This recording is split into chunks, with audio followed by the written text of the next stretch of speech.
صلى الله عليه وسلم وعلى آله وصحبه وأتباعه وذريته الكرام. الفاتحة.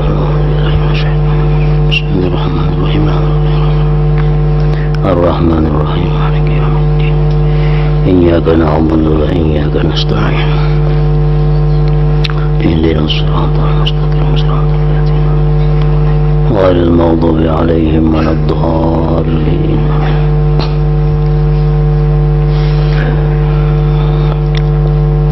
بسم الله الرحمن الرحيم.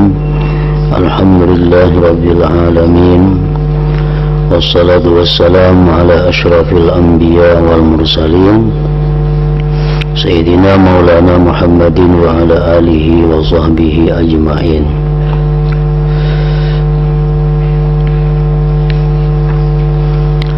Yang keempat, di mana kita disuruh memelihara perkataan karena selamat daripada afat dunia, selamat daripada bahaya dunia.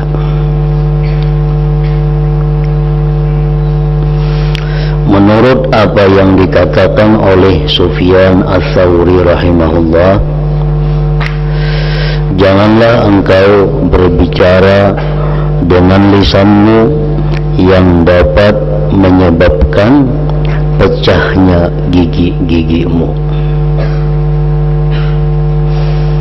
Artinya banyak orang yang dipukul orang karena berkata-kata, karena kata-katanya kasar, kata-katanya kada baik, orang lain sarik, dipukul orang, dihantam orang, bahkan bisa dibunuh orang. Seperti menggunjing orang tahu yang digunjing itu bisa sarik dan bisa memukul. Orang yang difitnah namun inya tahu bisa menimbulkan perkelahian. Jadi kenapa kita disuruh memelihara perkataan? Karena bisa mencelakakan kita di dunia ini. Ulama lain berkata, janganlah engkau membiarkan lisanmu sehingga mengakibatkan rusaknya ibadahmu. Janganlah engkau membiarkan lisanmu sehingga mengakibatkan rusaknya ibadahmu. Antara lain menggunjing, menggibah itu merusak ibadah. Arti merusak ibadah itu menyebabkan ibadah kita ditolak oleh Allah Subhanahu wa ta'ala. Sebagaimana hadis yang dimuat oleh Imam Al-Ghazali dalam Ihya Ulumuddin, bahwa setiap hari malaikat pencatat amal kebaikan ini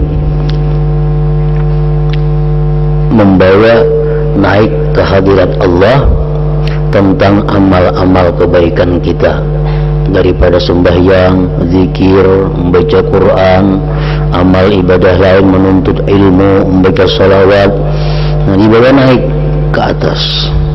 Begitu sampai di langit pertama, ditolak oleh penjaga langit pertama. Ujar penjaga langit pertama, amal ini orang kada bisa naik ke langit yang kedua. Sebabnya orang yang beramal ini suka menggibah orang, suka menggunjing orang, dan ini belum tobat daripada perbuatan itu. Jadi karena lisan, karena perkataan yang tidak baik, amal ibadah kita menjadi rusak.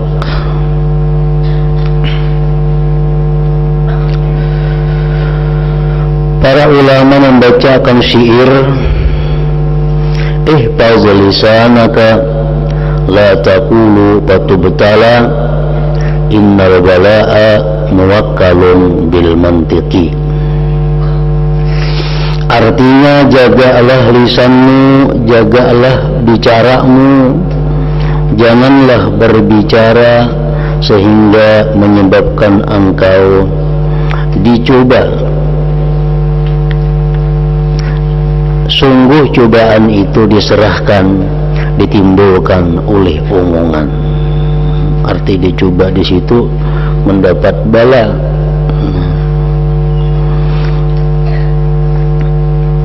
Innal bala muwakkalun bil mantiki, bahwa bala bencana itu disebabkan perkataan.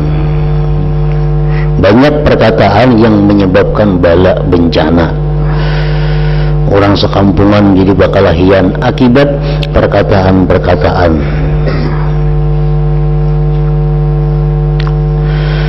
Ibnu Mubarak juga mempunyai syair yang berbunyi, ala ihfaz lisanaka innal lisana sari'un ilal mar'i fi qatlihi wa innal lisana dalilul fuadi yadullur rijala ala aqlihi. Artinya, ingatlah, jagalah lisanmu, jagalah perkataanmu.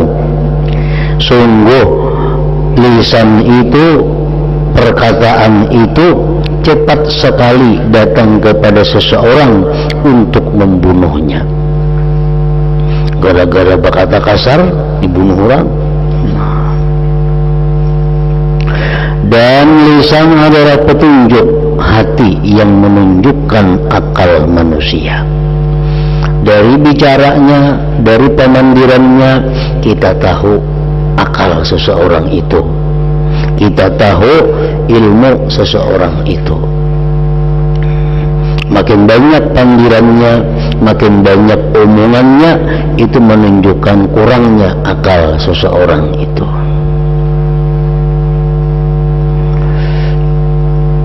Kita misalnya ditakuni orang,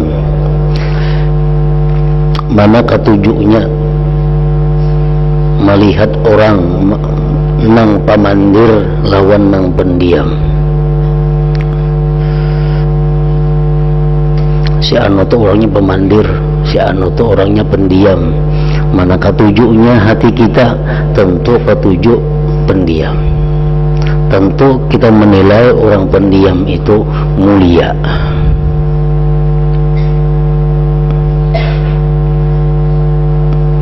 Kita nih, mana hakumnya dipadakan orang lantih lawan pendiam. Si anu tuh pandir terus orangnya. Si anu tuh pendiam orangnya. Nah, tentu hati kita mengatakan nang pendiam itu adalah mulia. Beruntung orang-orang yang ditabiatkan Allah, beruntung orang yang sudah diciptakan Allah sebagai pendiam. Itu beruntung. Kada lapah lagi nya riyadhah, kada lapah lagi melatih diri supaya jadi pendiam. Ada orang yang pendiam itu ada. Ada orang diciptakan Allah berpandir ketujuh. Ketujuh pada makannya. Pandir aja dibawa makan karena dulu ya asik berpandiran lagi, nak ketujuh berpandirnya pada makan. Nah, orang seperti ini susah, ini harus mau kada mau melakukan latihan-latihan supaya mengurangi pandirnya itu.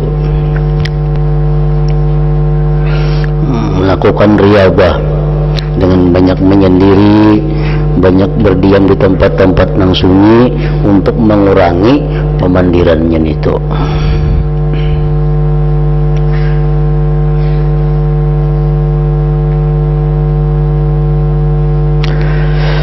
Dan Ibnu Abil Muti' mempunyai syair, lisanul mar'i laythun fi kamimin idza khulliya alaihi lahu awarah fasumhu anil khana birijami samtin yakun laka min baliyatin sitarah.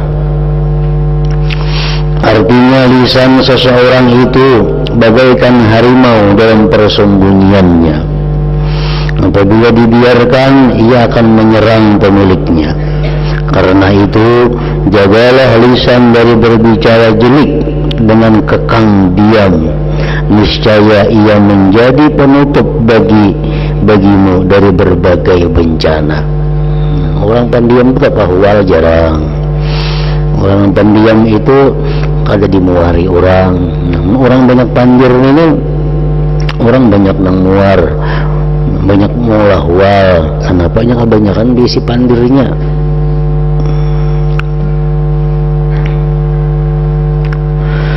Tersebut dalam peribahasa yang berlaku, banyak kalimat yang mengatakan kepada pemiliknya, tinggalkanlah aku. Itu dalam peribahasa, kalimat-kalimat itu berkata, tinggalkanlah aku, jangan ucapkan aku, ujarnya. Imam Ghazali berkata, aku memohon kepada Allah, mudah-mudahan Dia berkenan memberikan taufik dengan rahmat-Nya.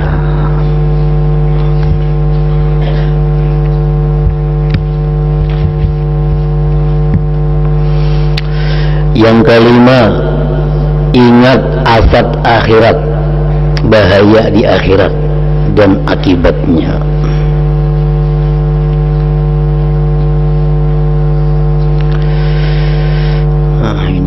Kita disuruh menjaga bicara, disuruh mengurangi bicara yang kada perlu, apalagi bicara dosa, karena ingat bahayanya di akhirat dan akibatnya. Dalam pokok kelima ini, Ghazali berkata, aku hendak menyebutkan satu faidah penting, yaitu ada dua kemungkinan bila engkau berbicara.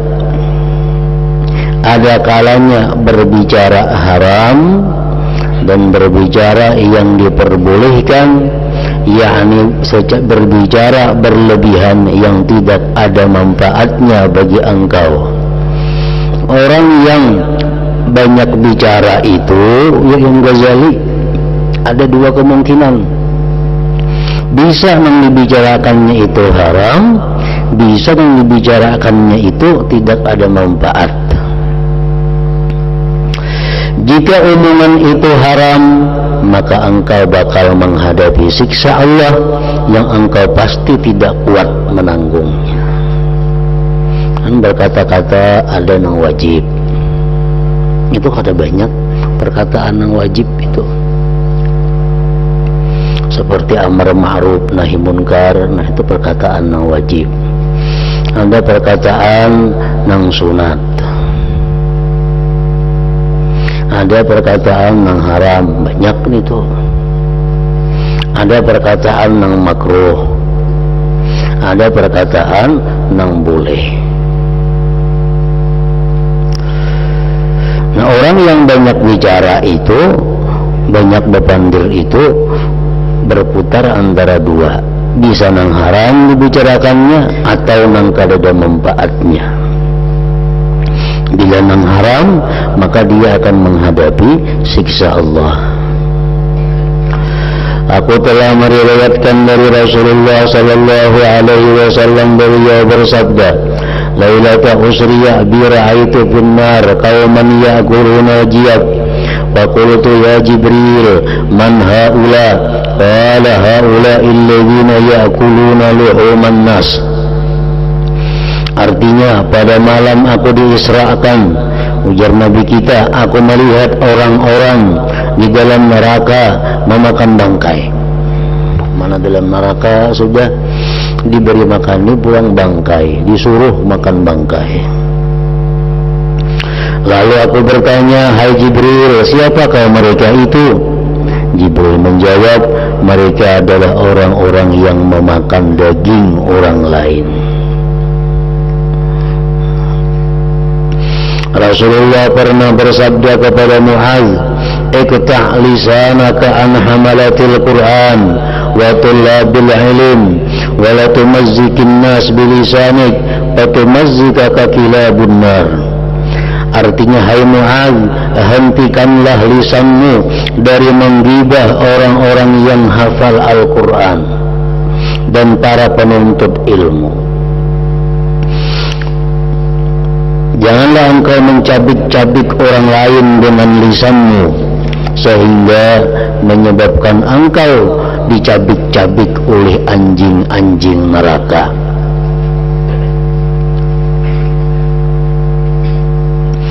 Diriwayatkan dari Abi Kilabah, beliau berkata, Sungguh menggibah orang lain itu dapat merusak hati orang yang menggibah dari petunjuk Allah.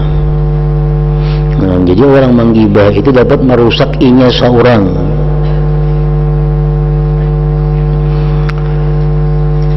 Di dalam kitab Sirajut Talibin syarah ini menjelaskan bahwa ghibah itu macam-macam. Ada ghibah itu yang sampai kafir hukumnya. Ghibah yang haram sudah banyak. Namun dalam keadaan yang sedikit menggibah itu diperbolehkan. Bahkan ada yang diberi pahala. Menggibah yang haram itu kayak apa?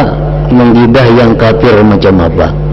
Menggibah yang kafir itu adalah orang-orang yang menggibah dan mengikatkan di hatinya boleh menggibah itu.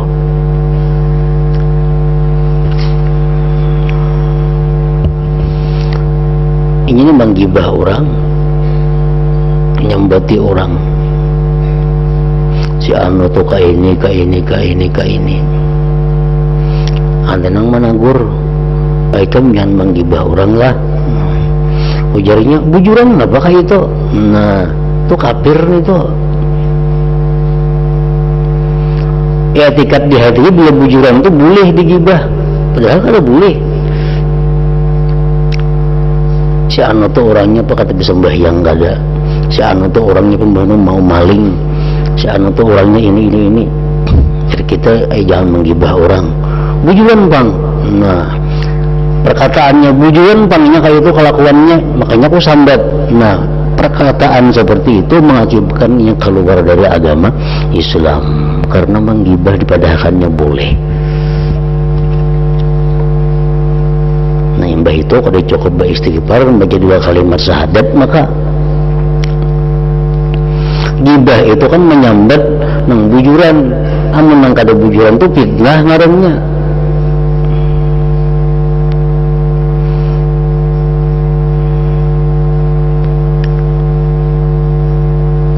Jadi memang kita dinasihati orang, jangan menggibah. Ya bisa ya sudah, bisa yang dilawan lagi.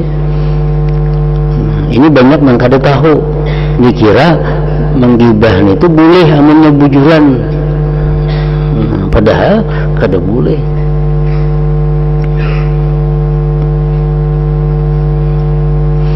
Kan kada boleh menggibah orang kayak itu, berdosa. Bujuran panggilnya kayak itu kusambat aja. Nah, jangan, itu tuh mengakibatkan kafir. Berat benar itu. Yang kedua haram. Haramnya sudah jelas saja.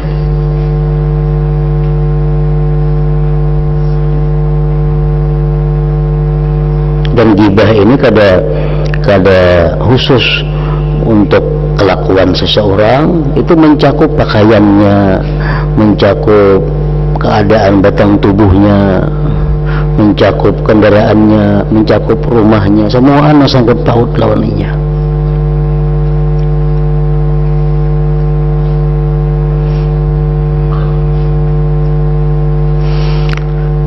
Nah, menggibah itu jadi haram, ada juga haram yang sudah biasa malumrah.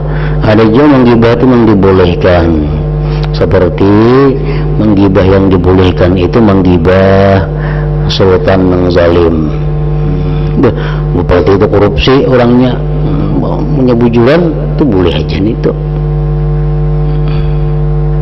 Pembakal atau korupsi, mana beli duit itu nggak usah beda motor pulang umpamanya, maka bujurannya korupsi, nah itu boleh jadi sambat nih itu. Sultanun jair, tapi yang disambat intang situnya aja, yang lainnya jangan disambat. Umpamanya wah sultan apa pembakal itu atau camat itu bupati itu korupsi, kebibinian ketujuh, nah jangan disambat deh. Kebibinian itu kada boleh lagi, tentang korupsinya situ aja yang boleh. Namanya bujur korupsi, walaupun bujur kebibinian jangan disambat itu tuh kada boleh.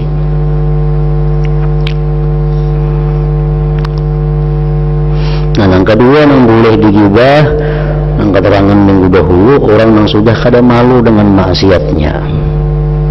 Ini kada malu dengan maksiat itu, boleh kita sambat. Ini kada malu permainan, dibuat yang listrik bedum, bejatur berimi, kita angkar tak kada sopan adanya. Ini kita sambat bah, siang itu ketujuannya berimi, kada apa-apa itu. Ini seorang bang kada sopan, kita sambat boleh aja itu.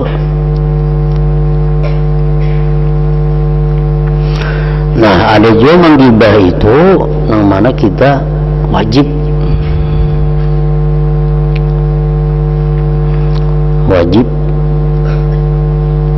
contohnya kayak apa? Orang datang kepada kita hendak orang datang kepada kita bertakun, anu nak minta pendapat lawan ikam, aku ni hendak mengaji, hendak berguru lawan si A. Maka kita tahu si A itu orangnya i'tikadnya salah, si A itu ajarannya sesat, kita tahu. Nah, kita pada ikam jangan mengaji ke situ, pasti salah orang itu ilmunya. Coba mengaji itu karena sesat jadinya. Nah, itu wajib kita mendahkan itu. Nah, jadi tapi jarang ada gibah itu yang hukumnya wajib, jarang, boleh, jarang. Kebanyakannya gibah itu hukumnya haram, dan kadang-kadang bisa sampai kepada kafir tadi. Itu ada dalam kitab Sirajut Talibin keterangannya, syarah kitab Minhajul Abidin nih.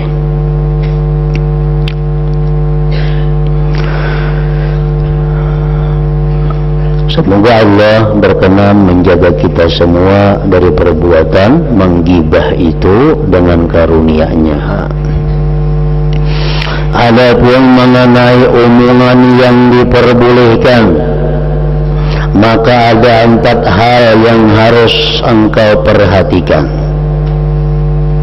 Ini omongan yang boleh. Yang boleh pun terlalu banyak bisa jadi kada boleh. Banyak itu dalam agama kita.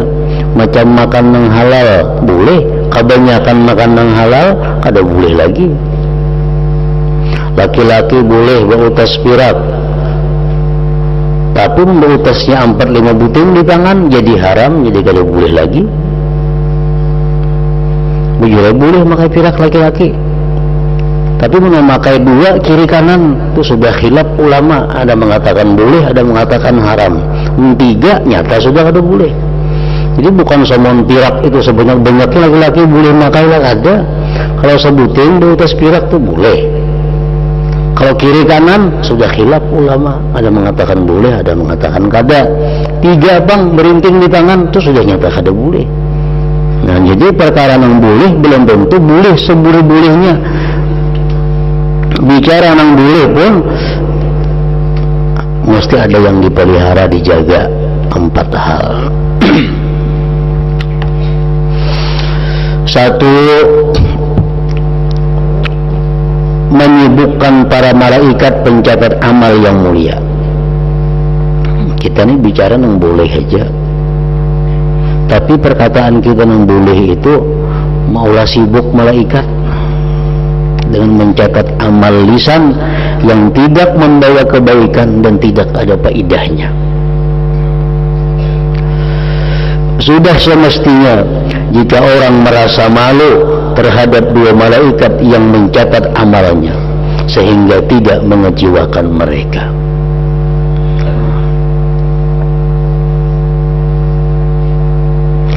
Allah Ta'ala berfirman, ma yalfizu min qaulin illa ladaihi raqibun atid.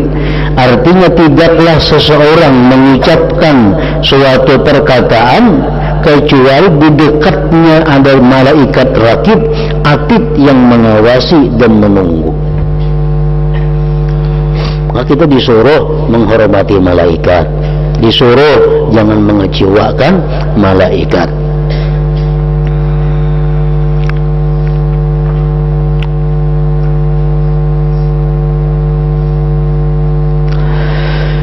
Nah, kalau kita banyak bicara itu menyibukkan malaikat dengan hal yang kada perlu menyibukkan mereka. Yang kedua, berbicara yang diperbolehkan itu berarti merimihkan buku catatan amal. Kan masing-masing orang ada berisi catatan amal. Namun orang kebanyakan bandir lah kasih hibak catatan amal itu. Ngapa kayaknya di sana membacai? Ngapa di akhir kayaknya menunggu perhitungannya, kebanyakan bandirnya.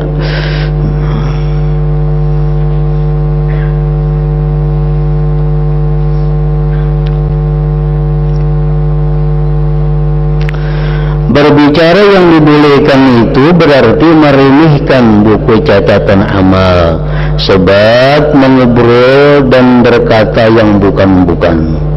Karena itu hendaklah seseorang hamba menjaga diri dari hal tersebut dan takut kepada Allah Azza wa Jalla.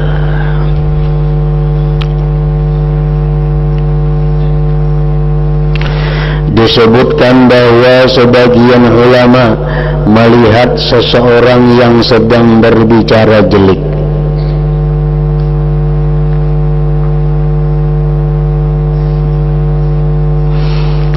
bahwa sebagian ulama melihat seseorang yang sedang berbicara jelek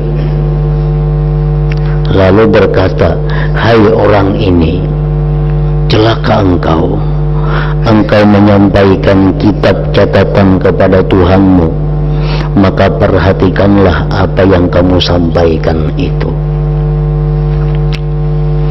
Kita ini mencatat di buku, kita mencatat di buku, macam tulisan kita di buku nih. Kadang-kadang ada yang baik dicatat, kadang-kadang ada yang kada bagus dicatat, kadang-kadang bagus tulis saja di buku. Suatu hari kena buku itu dilihati oleh guru rajia ke kamar umpamanya, meriksa buku. Nanti buku siapa nih? Buku si Fulan. Lihati, tulisan apa-apa isinya. Ada yang bermanfaat, ada yang kada kakaruan. Nah, supan kada kita ampun buku ini tentu supan. Maka itu juga kita di hadapan Allah, kami ditampaikan apa samuan yang kita bicarakan itu. Malukah kita di hadapan Allah atau kada supan? Ini catatan si Fulan lah. Allah memeriksa, Allah menghisap, banyak dan kada kakaruan catatannya. Nah, engkau menyampaikan kitab catatan kepada Tuhanmu, maka perhatikanlah apa yang kamu sampaikan itu. Apa yang kamu sampaikan kepada Tuhan itu diperhatikan, baikkah, kadakah, mau wasupankah, kadakah, itu maksudnya.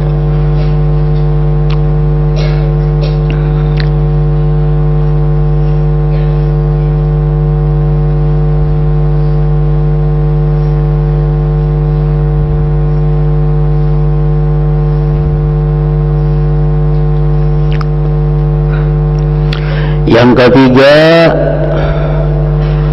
engkau bakal membaca buku catatan amal itu di hadapan Maharaja yang Maha Kuasa nanti pada hari kiamat, disaksikan oleh semua orang di tengah-tengah berbagai kegawatan dan hal-hal yang mengerikan, dalam keadaan dahaga, telanjang, lapar, jauh dari surga, lagi pula terhalang dari kenikmatan. Nah, kita disuruh Allah karena membaca semuaan pekerjaan kita itu. Maka kita membacaan itu betilanjang, orangnya saling banyakan, macam-macam huru hara. Kita disuruh membaca apa yang kita perbuat sejak kita balik sampai kita mati, disaksikan oleh seluruh makhluk. Ini orang-orang yang dihisap Allah dengan hisap yang berat.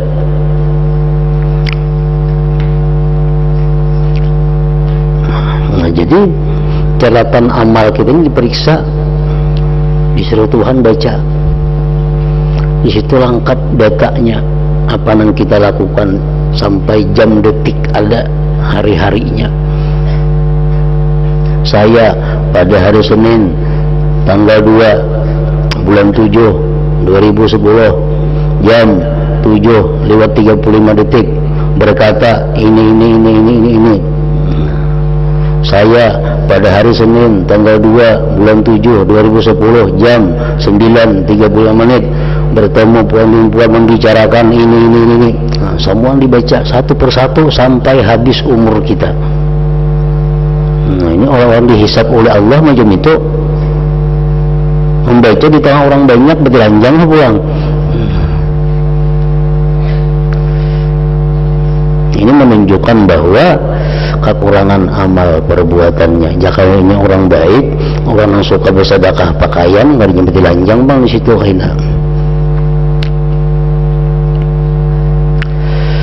Anda bakal membaca buku catatan amal itu di hadapan Maharaja yang Maha Kuasa nanti pada hari kiamat, disaksikan oleh semua orang di tengah-tengah berbagai kegawatan dan hal-hal yang mengerikan, dalam keadaan dahaga, telanjang, lapar, jauh dari surga, lagi pula terhalang dari kenikmatan.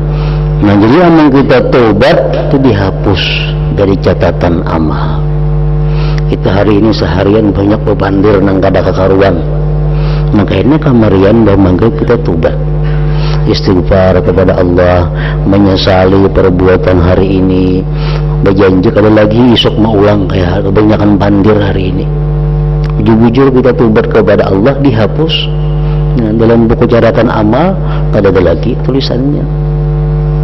Kita melakukan maksiat, melakukan perbuatan yang diharamkan Allah, tapi kita tobat, bujur-bujur tobat, dan Allah Maha tahu tobat itu bujur-bujur atau kada. Tuhan jangan tahunya. Bila bujur-bujur tobat, diterima Tuhan tobatnya. Itu janji Allah di Quran. Rasulullah mengatakan demikian. Orang yang bujur-bujur tobat pasti diampuni Allah. Pasti diterima tobatnya, asal bujur-bujur tobat.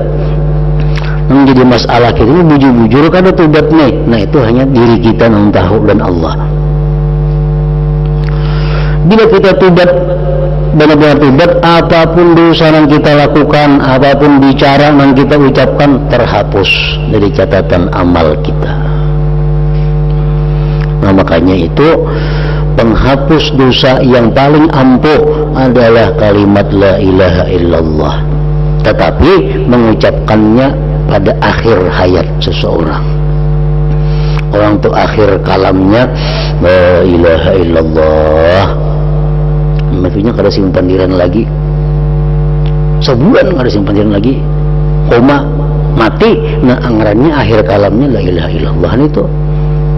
Bila orang mengucap la ilaha illallah, itunya kada sadar lagi, minggu kada sadar, mati. Nangarannya akhir kalamnya la ilaha illallah itu. Nah, kalimat yang diucapkan la ilaha illallah di akhir kalam itu menghapus seluruh dosa yang ia lakukan sepanjang hidupnya. Makanya surga. Nah, orang ini kayaknya buka catatan amal, hilang, tertulis kada ada lagi yang maksiat yang diperbuat, kada ada lagi perkataan yang sia-sia dalam buku catatan amal itu ditulis, semua dihapus dengan kalimat la ilaha illallah di akhir hayat tadi. Nah, jadi tobat daripada segala dosa, terutama dalam bab ini, tobat daripada berbicara nang haram, berbicara nang sia-sia, berbicara nang kada ada manfaatnya, apalagi bicara nang menyebabkan kafir tadi, itu sangat perlu. Jadi tobat di sore hari, karena besokan tobat terhadap nang malam tadi. Itu tiap hari kita besokan tobat kalau ada dosa yang dilakukan malam tadi. Namun kita tobatnya bujur-bujur, diterima Allah, dihapus kesalahan kita, nang tertulis kebaikan-kebaikan aja lagi.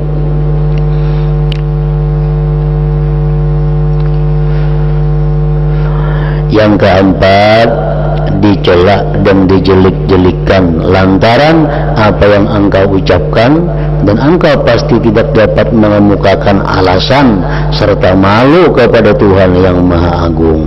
Katanya ditakuni Tuhan, Apa yang mengucap kami itu ya Tuhan? Napa garang manfaatnya, napa garang gunanya? Nah kawalah kita lagi beralasan, nggak ada kawal lagi selain menunggu azab, menunggu siksa. Telah dikatakan oleh sebagian ulama, berhati-hatilah engkau, jangan berbicara berlebihan, karena hisabnya lama sekali. Hisab itu lawas kita di akhirat itu. Orang sudah ke surgaan, sudah berjurup, seorang masih berurusan ini lagi karena kalantihan dalam dunia. Karena kalantihan dalam dunia, orang ke surgaan, seorang masih berurusan membujurakan kata-kata bahari.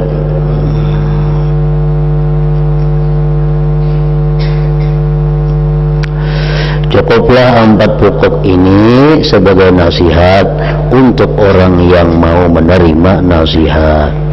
Aku telah berpanjang lebar memberikan keterangan yang memuaskan dalam kitab Asraru Muamalatiddin, kitab kalangan Imam Ghazali juga, Asraru Muamalatiddin. Telaahlah kitab itu, engkau akan merasa puas. Nah selanjutnya pasal keempat, masalah hati. Ini yang terakhir, minggu akan datang kita sudah pray.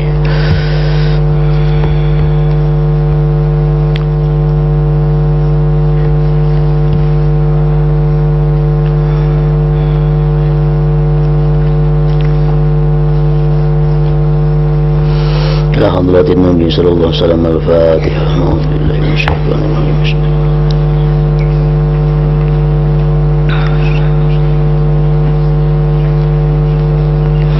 Bismillahirrahmanirrahim. Alhamdulillahirabbil alamin. Wa sallallahu ala sayyidina Muhammad wa alihi wa sahbihi ajma'in. Allahumma ighfir lana ma akhtana wa ma ta'ammadna wa ma asrarna wa ma alanna wa ma anta a'lam bihi minna. Antal muqaddim wa antal muakhir, la ilaha illa anta. Allahumma anfa'na bima 'allamtana wa 'allimna ma yanfa'una wa zidna fahma wa ilma wa 'amala wa huda wa tawfiqa bi rahmatika ya arhamar rahimin. Sallallahu ala sayyidina Muhammad wa alihi wa sallam. Alhamdulillah.